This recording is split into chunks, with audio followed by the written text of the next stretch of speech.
Good morning, class. I am teacher Judith Nerolica. So, to start this class for today, let's start it with prayer. Father, the Son, and the Holy Spirit. Our Father in heaven, hallowed be your name. Your kingdom come. Your will be done on earth as it is in heaven. Give us this day our daily bread, and forgive us our debts as we forgive our debtors. But deliver us from the evil ones.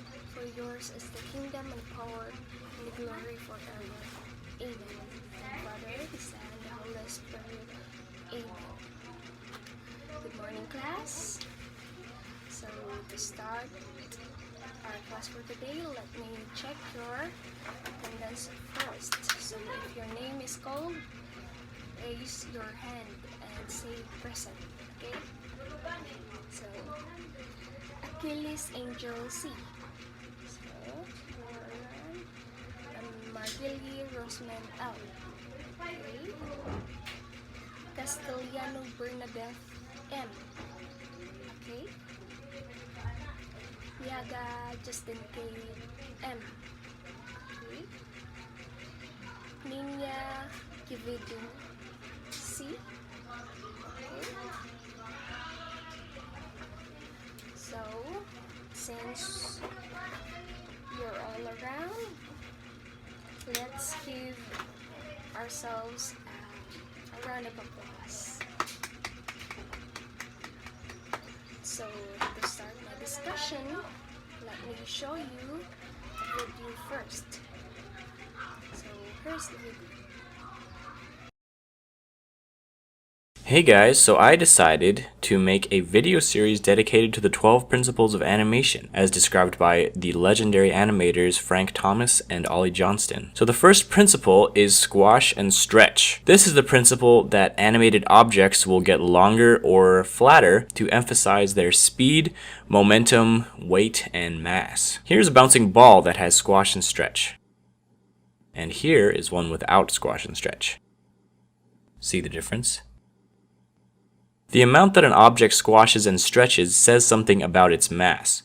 The more squash and stretch, the softer the object. The less squash and stretch, the stiffer the object. This first one looks like a water balloon, and the second one probably would be a bowling ball. Squash and stretch applies to characters too. Look at how this figure is stretching from the speed that he's coming down with, and then he squashes after he lands before settling in his pose. You can also use squash and stretch to exaggerate facial expressions. Let's add some squash and stretch to this face. When his eyes are closed, his face is squashed, and when he opens his eyes in disbelief, his face stretches up and settles back to normal. It's very important to keep the volume of the object consistent. This is what a lot of people mess up with when they're first trying to do squash and stretch. They'll elongate the ball like this and flatten it like this. This is what you should not do. The overall volume of the ball must be the same.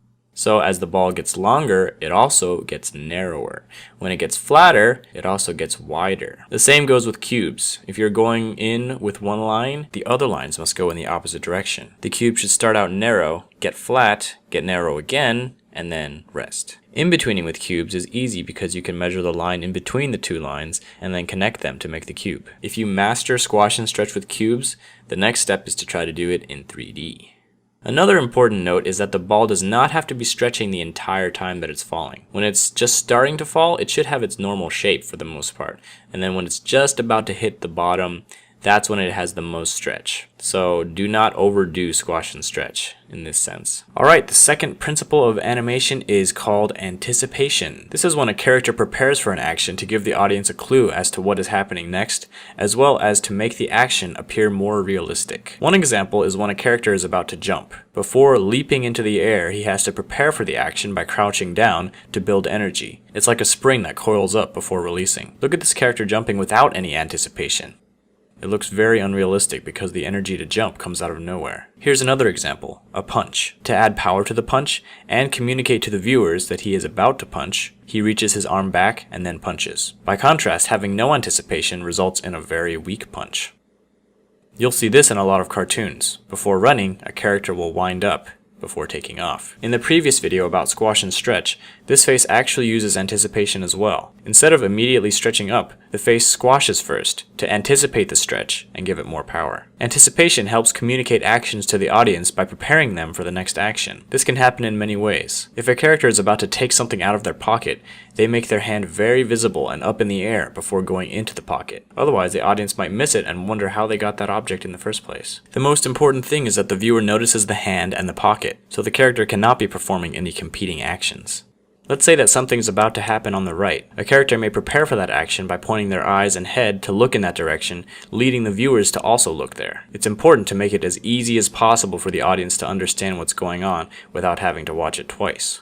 But this can also be used to trick the audience too, if you lead their eyes in one direction and then surprise them by having something happen on the other side of the screen. Taking anticipation a step further, you can actually have multiple levels of anticipation. Let's go back to our punch animation, where the character winds up before punching. This animation has one level of anticipation.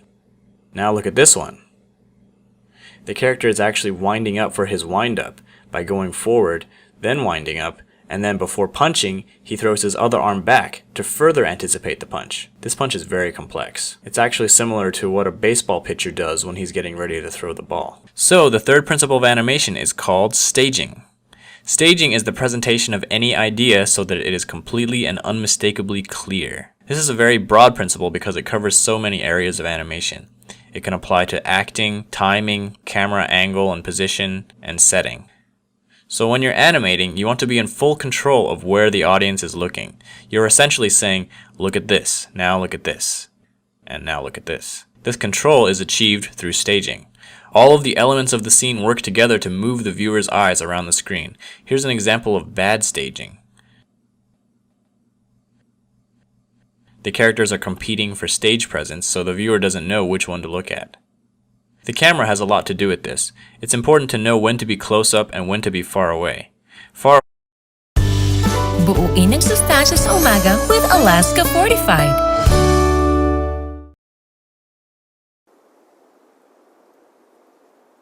I'm ready to love, make it my Away is good for big actions, while close-up is good for expressions. Don't have the main action be off to the side. It should be either in the center of the screen or in one of the thirds of the screen. If they're facing to the side, there should be more empty space in the direction that they're facing, unless someone's sneaking up behind them, in which case they would no longer be the main character of the shot.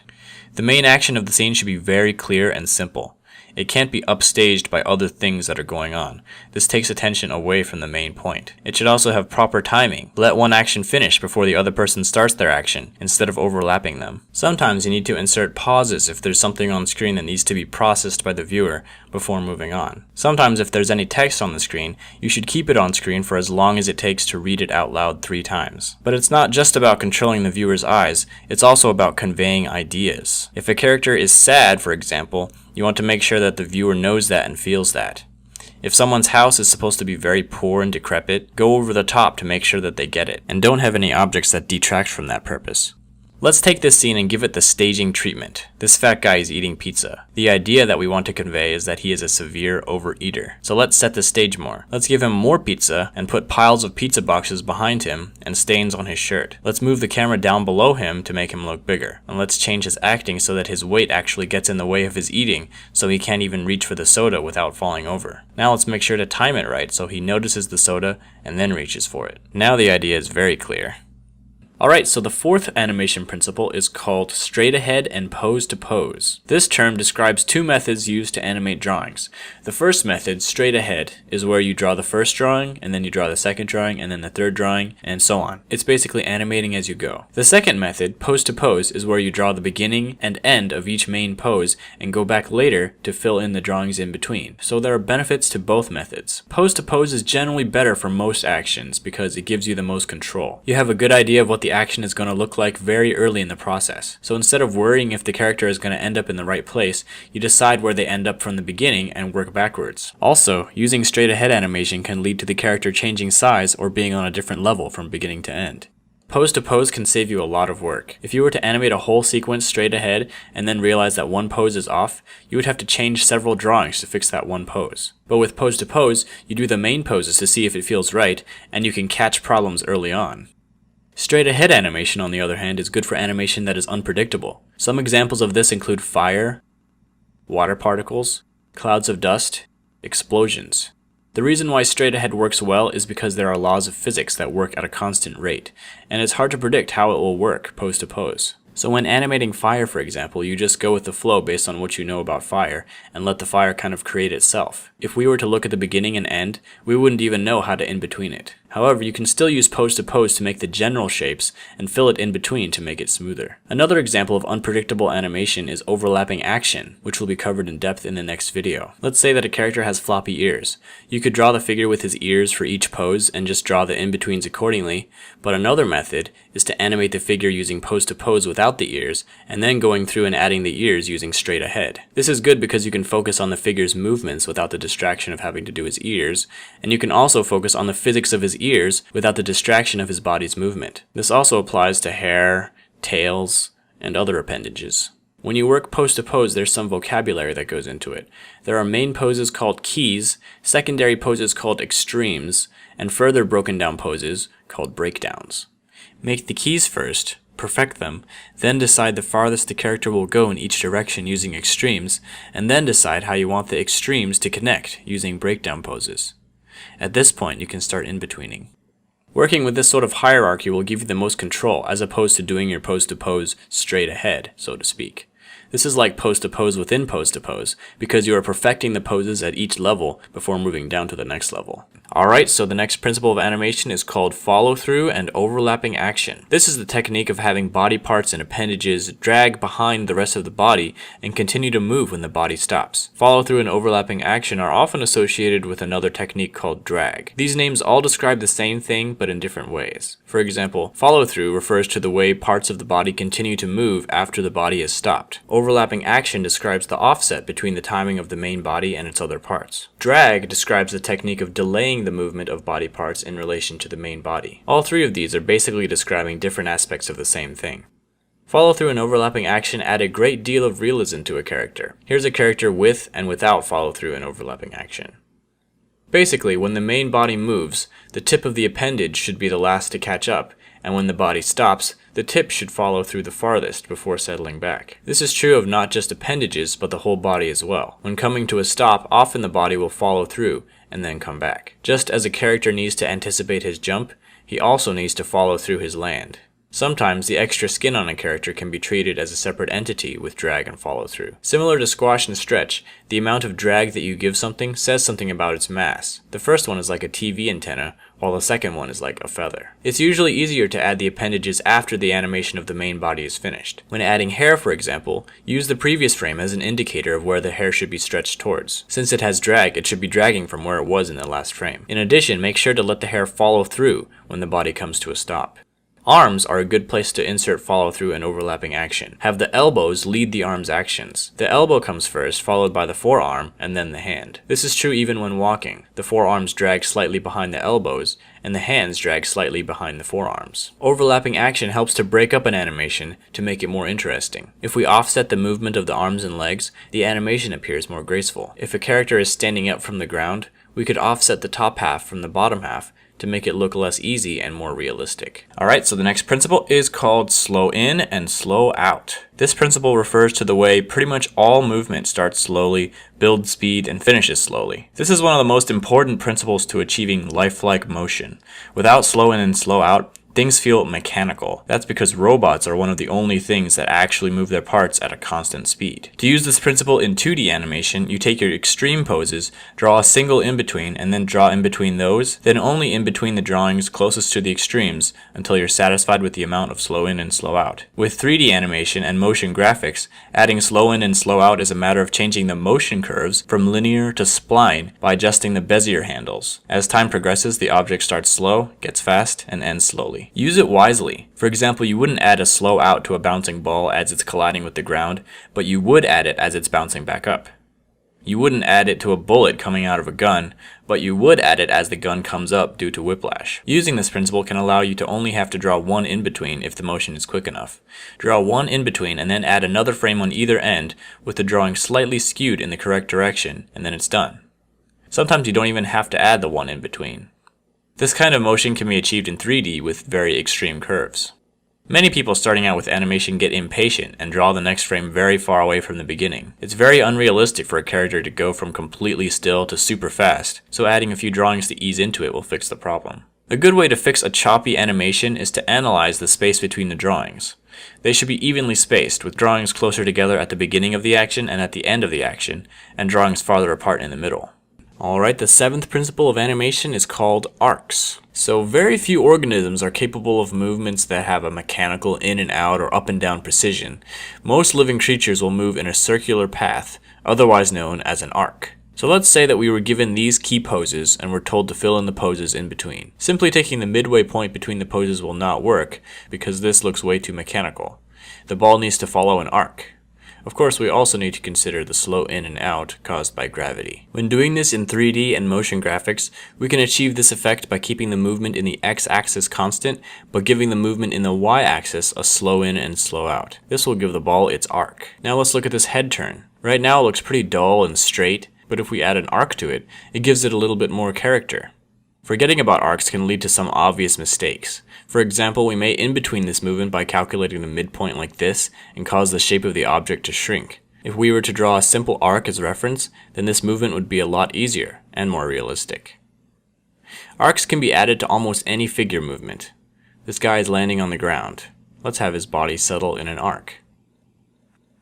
This guy is reacting with shock. Let's have his body and arms follow an arc. This guy is taking a step. Have his body move down and up in an arc before he even takes his next step. This guy is kicking. Have his leg and body follow through in an arc. When movements are very fast, you can add arcs in the form of a smear. Take the beginning and end pose and draw an arc in between and fill it in the same color as the object, maybe slightly transparent or fragmented towards the end of the action.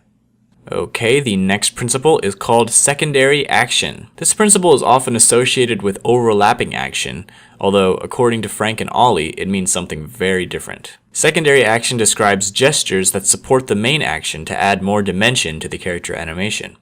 For example, a character may be walking angrily. The primary action is the legs, and the secondary action is everything else. The arms swinging, the head bobbing, and the facial movements.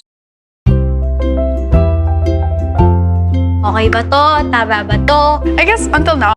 Let's say a character is about to knock on a door. The secondary action of the other hand will communicate what kind of door knocking this is. If it's a fist, it makes him look angry.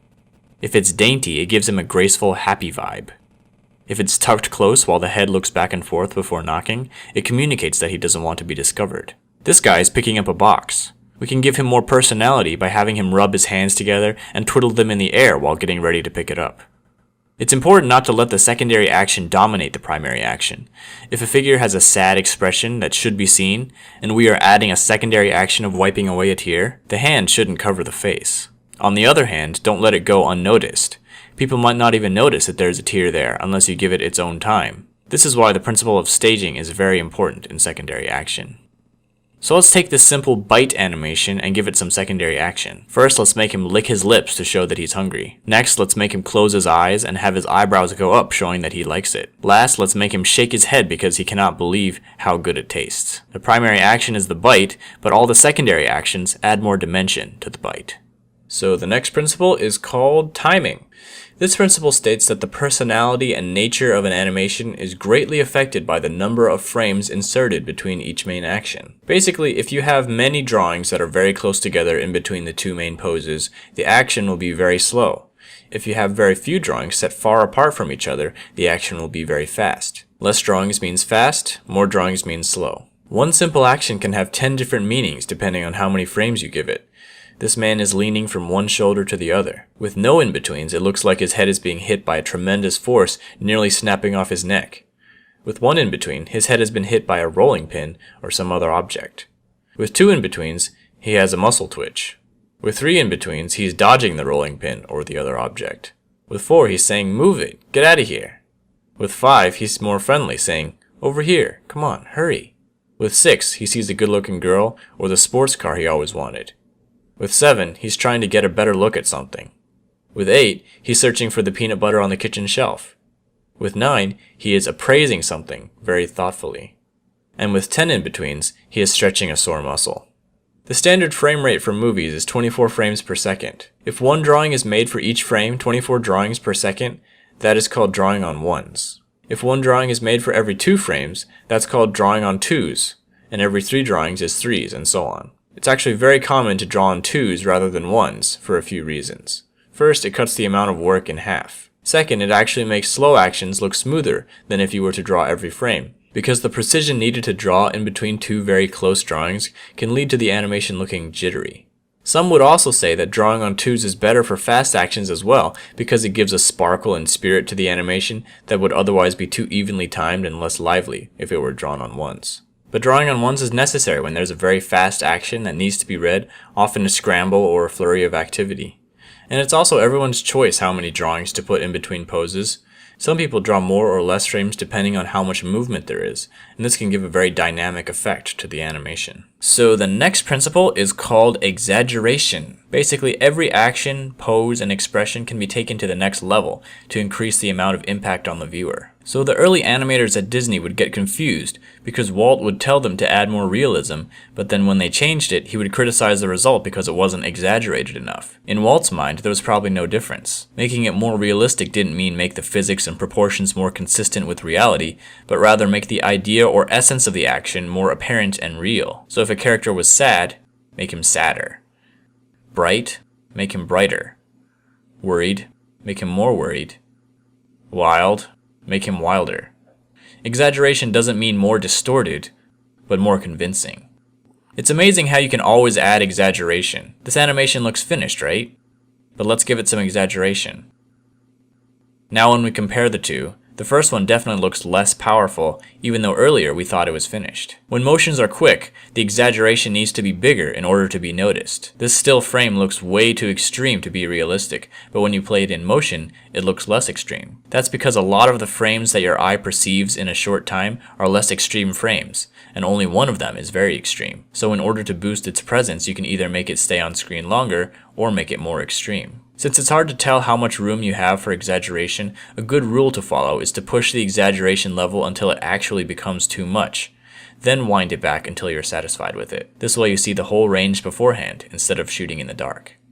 So the next principle is called solid drawing. This principle is about making sure that forms feel like they are in 3-dimensional space with volume, weight, and balance. One thing that makes animating a lot easier is being able to draw a figure from all angles. This requires knowledge of 3-dimensional drawing. For example, when drawing a line on a sphere, it must follow the contour of the sphere's surface. A straight line instantly makes the circle look flat. When drawing cubes, avoid making parallel lines. Lines should be bent towards the vanishing point, otherwise it will look like a flat symbol or a logo.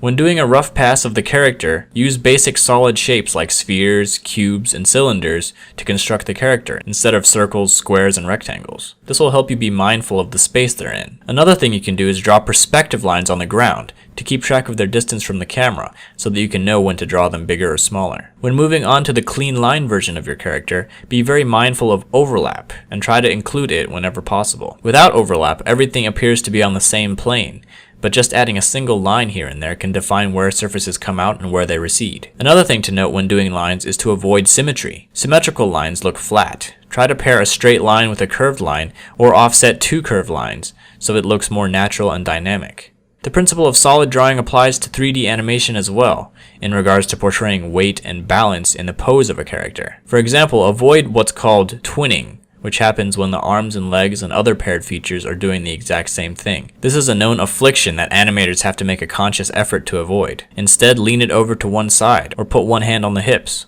or give it a slouch, or do something to show that it has weight and has to keep its balance in a 3D environment. Alright, the last principle of animation is called appeal. Basically, characters that you animate should be somewhat pleasing to look at.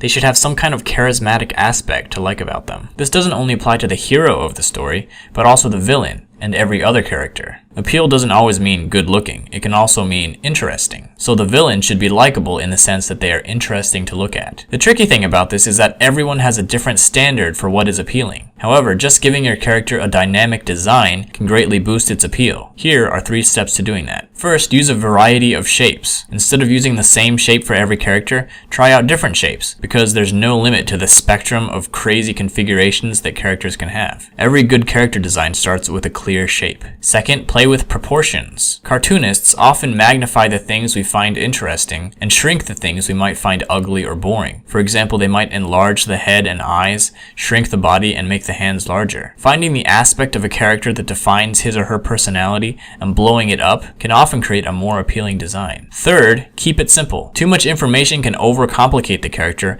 and also make it harder and more restraining to animate. This is a difference between drawing for illustration and drawing for animation. With animated characters, you have to pick and choose what details to keep because you're going to be drawing those details hundreds of times. So let's give some characters an appeal makeover. This king has a generic shape and not much personality. Let's make him more like an egg. Now his appeal comes from looking proud, powerful, and petite.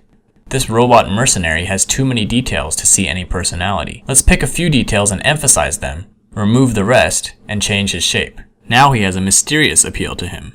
This fisherman looks pretty average. Let's adjust his proportions to emphasize his lankiness and make that his point of appeal.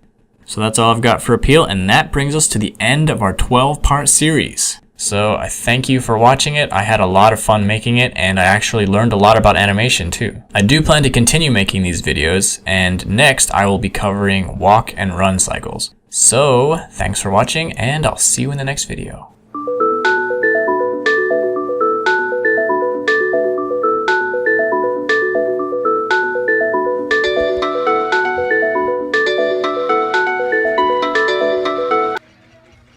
After seeing the video, who can share their thoughts about the animation?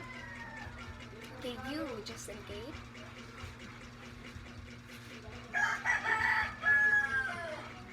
Okay, how about you, Bernadette? Okay, so does animation made you interested about it? Raise your hand if you say yes. Okay, first man. What does animation made you interested? Okay, how about you, Angel?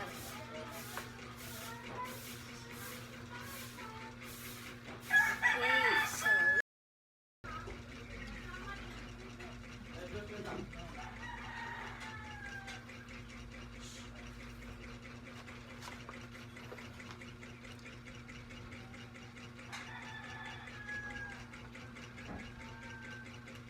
at this time, I'm going to discuss the basic techniques used in animation. So animation is to animate, means to give life. Animations are located from a sequence of still images. The images are displayed rapidly in succession so that the eye is fooled into perceiving continuous motion. Traditionally refers to an optical illusion. It is generally deals with hand-drawn images in contrast to motion video, which deals with actual photograph or of real-world objects taken through a camera. So animation techniques there are three animation techniques, and it was traditional animation, computer animation, and stop motion animation. So traditional animation is an animation technique in which each frame is drawn by hand. The technique was the dominant form of animation in cinema until the advent of computer animation. Second one is computer animation. Is a general term for a kind of visual digital display technology that stimulates moving objects on screen. So modern forms of computer animation evolved from more primitive computer graphics over last few decades. A huge advances in computer technology lead to much more sophisticated imaging methods.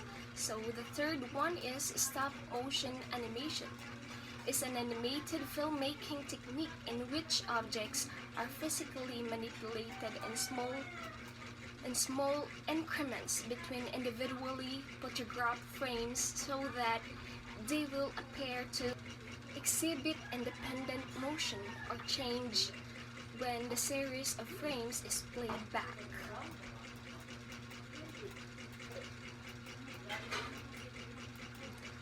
Role of animator. So an animator produces multiple images called frames, which when sequenced together create an illusion of movement. This is known as animation. So the images can be made up of digital or hand-drawn pictures, models, or puppets. Animators tend to work in 2D, 3D model making, stop frame, or computer-generated animation. So here are the basic techniques used in animation. The first one is drone animation. This covers any form where one drawing is replaced by another in a sequence. Each drawing is slightly different from the one before. It works the way flipbook does. It takes a very long time to film from start to finish and requires many animators to complete the work. So the next one, the second one, is cutout animation. This covers any form of animation where cutout shapes are moved around or replaced by other cutouts. It is very quick and easy to do, but difficult to have more than one or two objects moving at the same time. Cutout animation can appear very stiff and awkward. So the third one is model or stop motion animation. This involves the filming of three-dimensional models. The materials used could include plasticine, clay, or wire. In fact, anything can be bent or formed into another shape. Models can be used over and over again, and copies made of them to shoot different scenes at the same time so that the filming takes less time. This type of animation needs a lot of time and hard work. So the fourth one is computer animation. This refers to the drawing of three-dimensional models and sets on the computer. The fifth one is a facial animation. It's the most important part of a character animation, and realistic and natural expression of emotions is one of the most important parts of animating.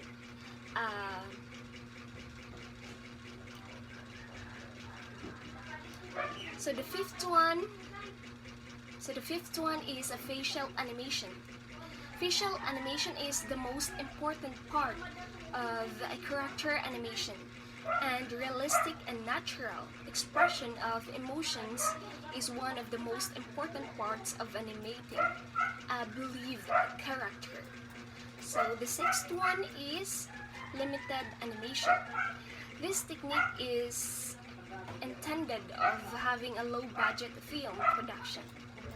So next is post-to-pose animation, widely used for stylized animation production. So the last one is recycled animation.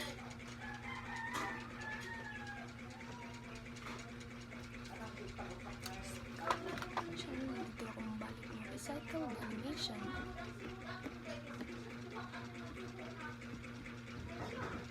Templates.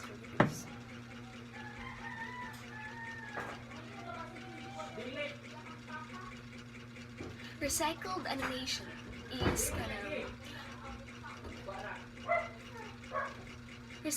animation is the templates to reduce the cost.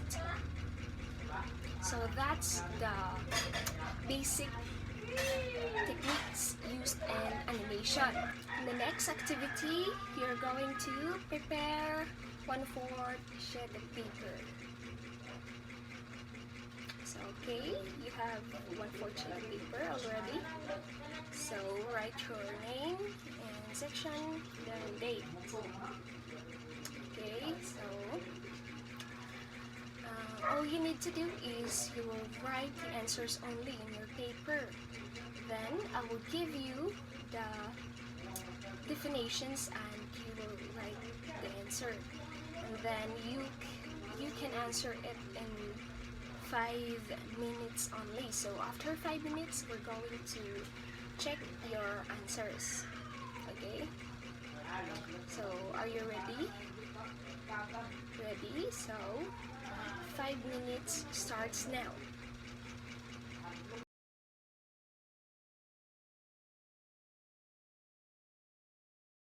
Okay, time's up. So change your papers in counterclockwise. So 1, 2, 3. So right corrected by. So you can answer number 1. Okay, Angel. Okay, limited animation. It is a process and overall technique of traditional animation of creating animated cartoons that does not redraw entire frames but variably reuses common parts between frames. Okay, right, that's right. So number 2, can answer. Okay, Rosmin. Computer animation, so that's right. So computer animation is referred to the drawing of 3-dimensional models and sets on the computer. Number 3, you can answer. Okay, Ninya. Cut-out animation, so that's right. Cut-out animation is this covers any form of animation where cut-out shapes are moved around or replaced by other cutouts. It's very quick and easy to do but difficult to have more than 1 or 2 objects moving at the same time. So next is number 4. Bernadette. Okay. What's your answer? Drawing animation, so that's right. This covers any form where one drawing is replaced by another in a sequence. So that's right. Number 5. Number 5, Justin Kate. Okay. What's your answer? Facial animation. So it is the most important part of a character. So animation, and also one of the most challenging aspects of animating in character. So number 6, who can answer? Okay, Rosamine. Pose-to-pose animation. It is widely used for stylized animation productions. So number 7, who can answer? Okay, Angel. Okay, model or stop motion animation. An animation process of reusing the previous animated drawing. That's right. So, you can answer number 8. Okay, Ninja?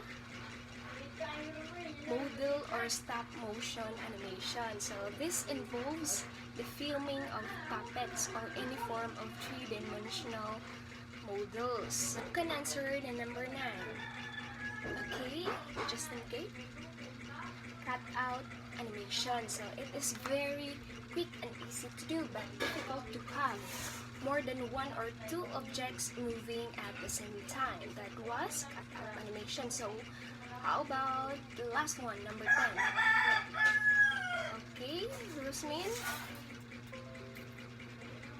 Okay, drawing animation.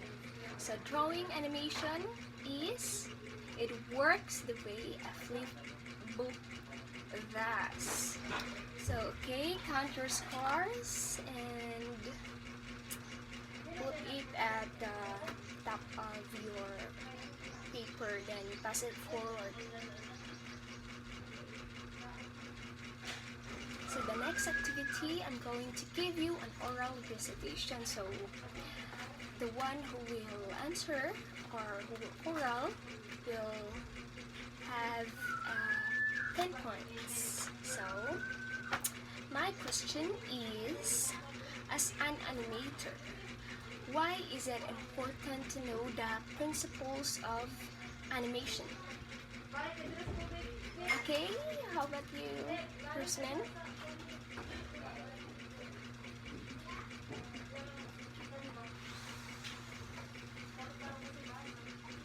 Okay, that's right. So, you have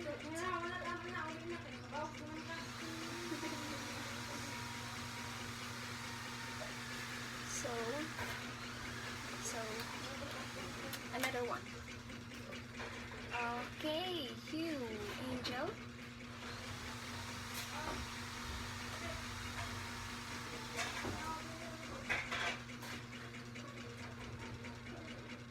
Okay, that's right. Okay, you'll have 10 points. So, who else? Ninya. Okay, Ninya. Okay, so my question is, as an animator, why is it important to know the principles of animation? Okay, answer.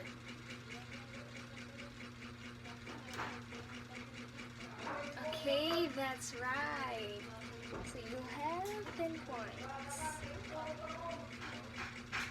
How about just in case, okay?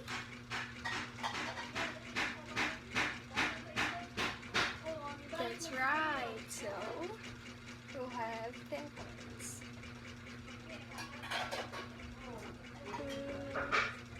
Castellano, do you have an answer? So anything will do. So there's no wrong answer here. All your ideas are all correct. So okay, you can answer.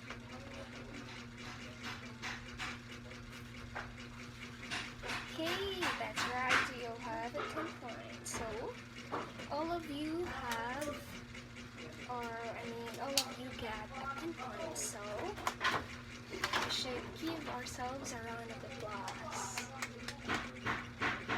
So since we don't have enough time to continue our class for today, I'm going to give you assignment na lang, okay? So is it okay for you? Okay, so listen for the instruction. So the instruction is, in a short size band paper, sketch or draw your chosen anime character with its 3 basic body postures or gestures. 1 page each drawing. Okay, understand? So I'll repeat. In a short size band paper, sketch or draw your chosen anime character with its 3 basic body postures or gestures. So 1 page each drawing, okay? So you will pass it on Monday. So the deadline for it is on Monday. Okay? So I think that's all for today. See you on the next meeting. Okay? So to end our class for today, let's have a prayer from Rosman. Okay? Rosman, you may lead the prayer. Okay? Name Father, the Son, and the Holy Spirit. Amen. Angel of God, my guardian dear, to whom God's love commits me here. Ever this day, be at my side, to light and guard, to rule and guide. Amen. Amen. Amen. So, that's all for today's class. See you in the next meeting. Then, goodbye class. Okay, goodbye.